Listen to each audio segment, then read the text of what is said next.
This is a video on supportive birth practices to reduce birth trauma with an emphasis on birthing positions. When a person is supported in their chosen birthing position, they feel a sense of autonomy, support, and empowerment.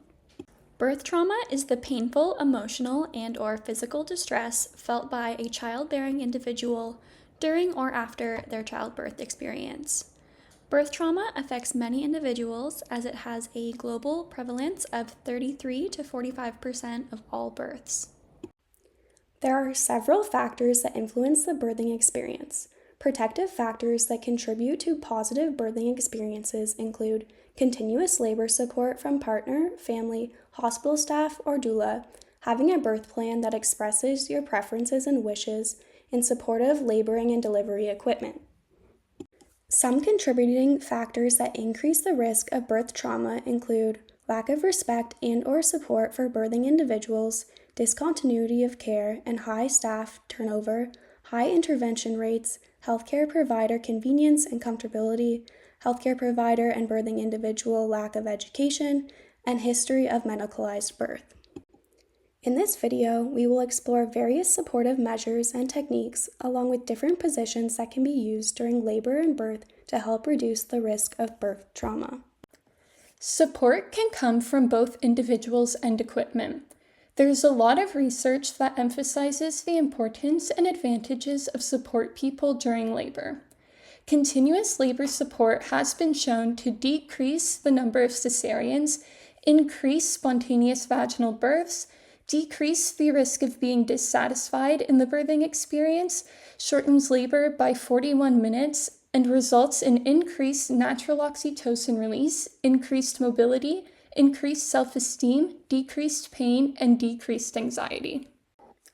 There are many different pieces of equipment that can be used to help support someone during the labor and birth process. Birthing balls or exercise balls come in many different sizes to accommodate different heights. Peanut balls are similar to birthing balls, however they are shaped like a peanut. Peanut balls also come in various sizes. A birthing stool is a stool that is low to the ground and open in the middle to allow room for the baby to descend. Rebozo originates from Mexico and is a piece of fabric that can be used to help support someone during labor and birth. Scarves, baby wraps, or bed sheets can also be used in place of a true rebozo. Knee pads or yoga mats can be used to relieve pressure on the individual's knees, increasing comfort. The bed can be manipulated into different positions to help increase movement and comfort. Birthing tubs and showers may also be used. Hydrotherapy creates a calm environment, helps with muscle relaxation and comfort, and acts as a natural pain reliever. When a person is in a tub, they are also able to move around freely, increasing movement throughout labor. Finally, hydrotherapy can help birthing individuals feel more in control and supports a positive birthing experience. Combs, fans, and massagers can also be used to increase comfort during labor and birth. Now we will discuss various laboring and birthing positions. Early records of birth show individuals utilizing upright positions, usually squatting or kneeling. Recorded history shows that upright birthing positions were used extensively, and it was not until the last 200 years that Western cultures adopted horizontal positions. Recent global statistics indicate 68% of birthing individuals deliver in the supine position, and 23% deliver in a semi-sitting position. This leaves only 4% of the birthing population delivering in upright birthing positions, 3% delivering in a sideline position, and 2% delivering on their hands and knees. Many factors may contribute to this, including social and media norms, as well as healthcare provider convenience and comfortability. Upright birth refers to laboring and birthing in any position other than lying on your back or supine. Upright birth includes hands and knees, squatting, standing, and leaning. Upright birthing has many benefits, including using gravity to help the baby descend. Upright positions also allow a person to easily change positions and produce micromovements, which can help ease pain and discomfort to the laboring individual, as well as aid the baby's descent through the birth canal in an engaged and more favorable position. Upright positions also allow for the rhombus of Michaelis, which is the part of the sacrum or lower back to open up. This creates more room in the birth canal, helping the baby to descend and exit the birth canal while also relieving some of the pressure on the laboring person's sacrum. The pelvic outlet widens to 16 degrees versus 4 degrees. This is represented in the images depicting the pelvis with sacral rotation of 4 degrees in inflexible or non-upright positions and 16 degrees in flexible or upright positions. Position changes are also beneficial in helping a person whose labor has slowed down to find their rhythm again.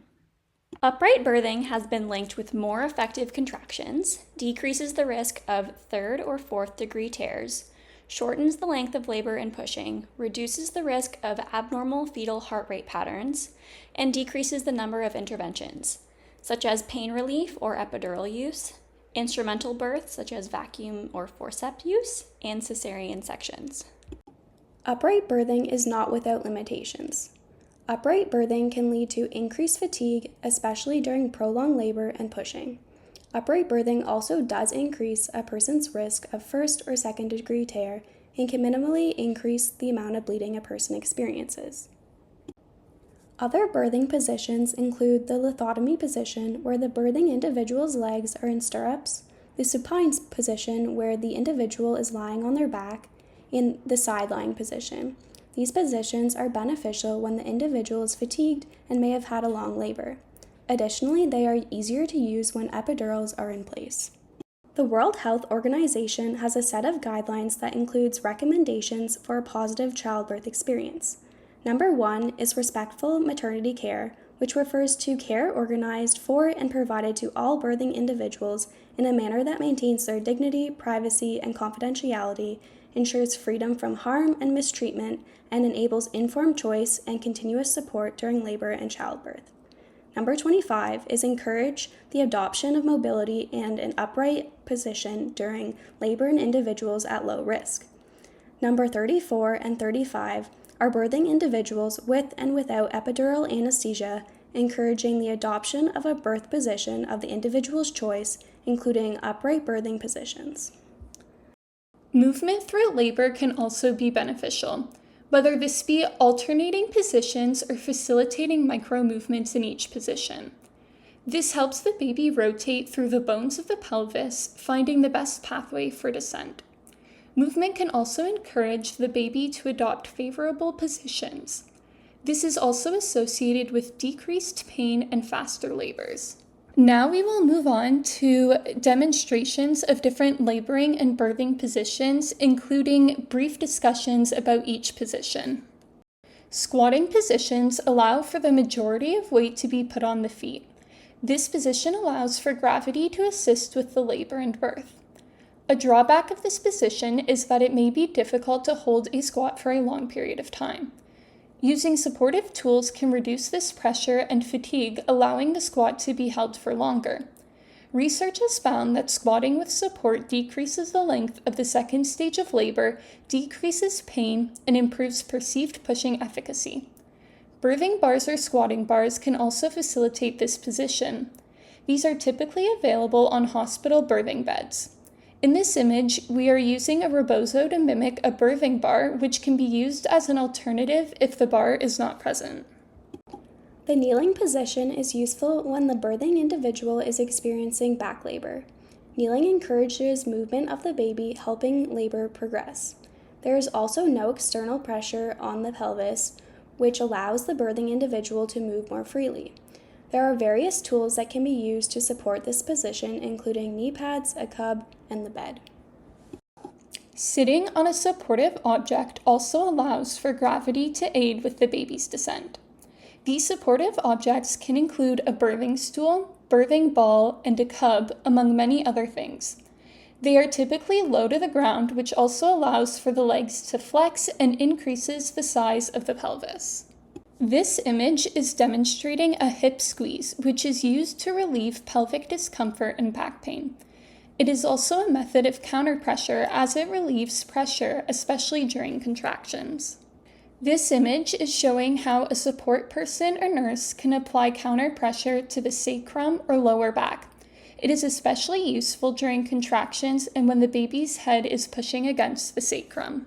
Lunging can help to relieve discomfort during contractions and helps the baby to descend through the pelvis. Lateral or side-lying positions allow for the pelvic outlet to open and are favorable when the individual is fatigued or has an epidural. A peanut ball can be placed in between an individual's legs in the side-lying position to help open up the pelvis. When someone is in the lithotomy position or on their back, a towel or a sheet can be rolled up and put at the bottom of their back to help open up the pelvic outlet by increasing the space between their back and the bed. Here are a few videos demonstrating how movement can be used in different positions throughout labor and birthing to increase labor comfort and help the baby descend. There will also be some demonstrations on how a support person can help the individual with movement.